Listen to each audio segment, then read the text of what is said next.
hack driver. Have you read An Astrologer's Day by R.K. Narayan? You must. Shall I tell you?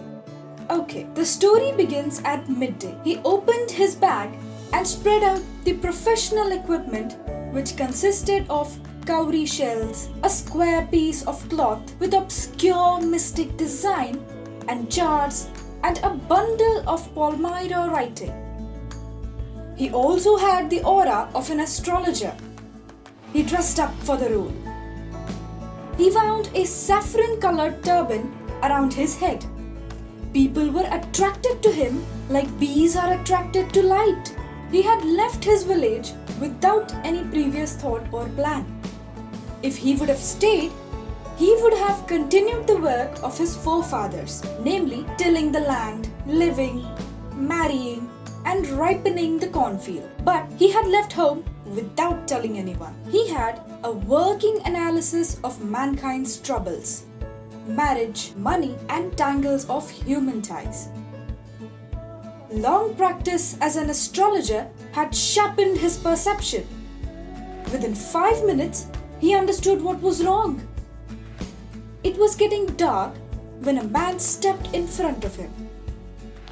You look careworn. It will do you good to sit down for a while and chat with me. The man did not believe that the astrologers could actually tell the future. He believed that it was all a hogwash.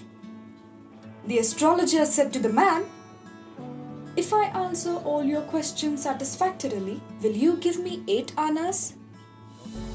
Annas were the denomination used in the olden days. The man agreed. He sat down and lit a cigarette. The astrologer caught a glimpse of the man in the matchlight. He was taken aback. He told the stranger that he is getting late and needs to go home. The man demanded that he keep his promise because he was the one who asked the man to sit down and have a chat. The astrologer took a deep breath and got ready to answer all the questions. The stranger told the astrologer that if he did not answer his questions, he would not stop until the astrologer emptied his pockets of all the coins. The astrologer replied that if he manages to convince the stranger, then he would increase the money from 8 annas to 1 rupee. After a good deal of haggling, the astrologer said, "You were left for dead, am I right?" The stranger's eyes widened. "You had a knife pass through you." The stranger couldn't believe his ears. The astrologer then continued the whole story of how the accident happened. He also told the stranger that the man he is seeking revenge on died a couple of years ago. Pleased with the astrologer, the man gave him 5 rupees and left. That day, the astrologer went home and gave his wife the money and asked her to make something sweet. She asked him the reason for his happiness. He told her that a few years ago he had gotten into a fight with his neighbor and he had ended up stabbing him. Out of fear, he dropped him in the well. But he is alive and well. He is innocent of any blood on his hands. Can you list all the themes in the story? Yes, the most common one is betrayal. The astrologer lies to the man. He knew who he was and still, instead of revealing himself, he decided to make money out of it. Do you think it was wrong of him? I mean, he did make money out of it, but the fact that he saved himself pretending to be someone else, is that wrong? Coming to the chapter The Hack Driver, you find out and tell me if the theme of betrayal can be applied here too. The narrator of the story begins by telling us a bit about himself. He tells us that he has completed his graduation with honors, that he got selected for a job of a junior assistant clerk in a famous law firm. But he did not do what you think clerks in lawyer firms did. He had to deliver court orders to various people whom he has referred to as his victims instead of preparing legal papers like a lawyer. He didn't particularly like his job because on various occasions he had been beaten up. They did so in order to avoid court orders as they had to then comply with them. He hated it to such an extent that at times he thought of moving back to his hometown. At least there he would work as a real lawyer and not just a clerk. One day, the narrator had to visit a small town called New Mullion. It was just 40 miles away from his home. He had to visit the place in order to serve summons, that is court orders, to a man named Oliver Lutkins.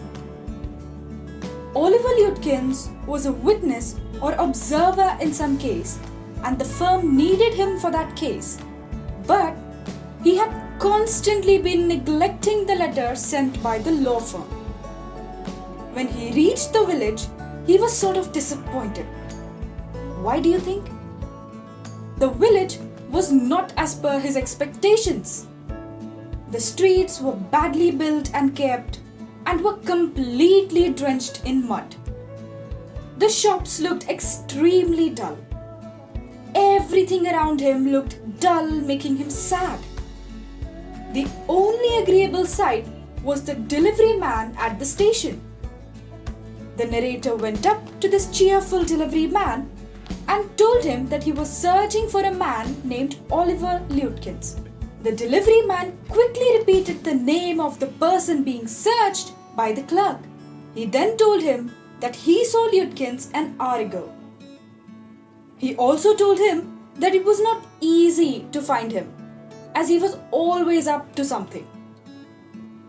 Then he told him that Lutkins could be found at Fritz's shop, where he played a card game known as poker. He also inquired him about the urgency of finding Lutkins. "Yes, I want to catch the afternoon train back to the city," says our narrator.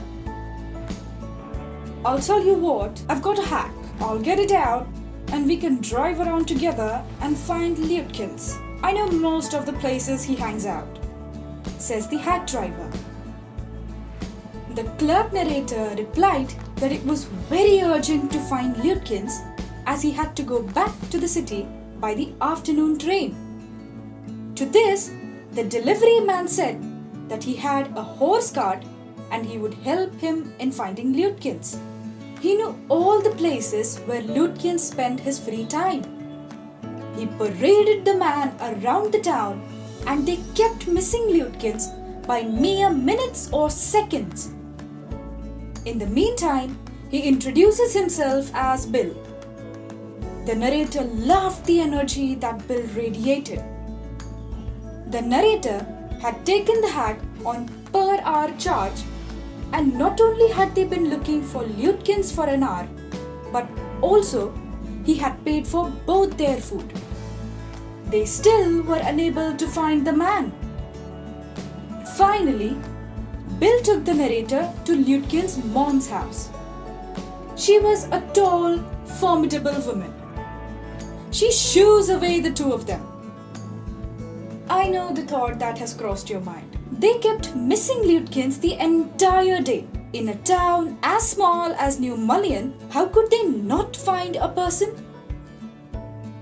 After an entire day of looking for the man, the narrator decides to go home. Even though they weren't able to find Lutkins, he was happy that he met Bill. All his colleagues were unhappy with him. His chief was very angry with him and he got reprimanded. They sent him back to New Mullion with the man who had been handling the case of Lutkins. When they reached the station, who do you think the colleague pointed out to as Lutkins? Well, what is the common thing you found in the two stories? Do you see anything common? Compare the stories and find the qualities common in the astrologer as well as the Lutkins. We could say that both of them had presence of mind because They conned the people who were after them. Intuition on both their parts becomes a common quality. Let us see the title for a minute. A hack driver is someone who drives a taxi. In those days, horse carriages were taxis. A hack can also mean a tool that you use to cope with something. You do say this, right? I got this new hack to fold clothes without putting too much efforts. In this case, Lutyens is also using hack to cope with things, meaning fool the narrator. Some wordplay, huh?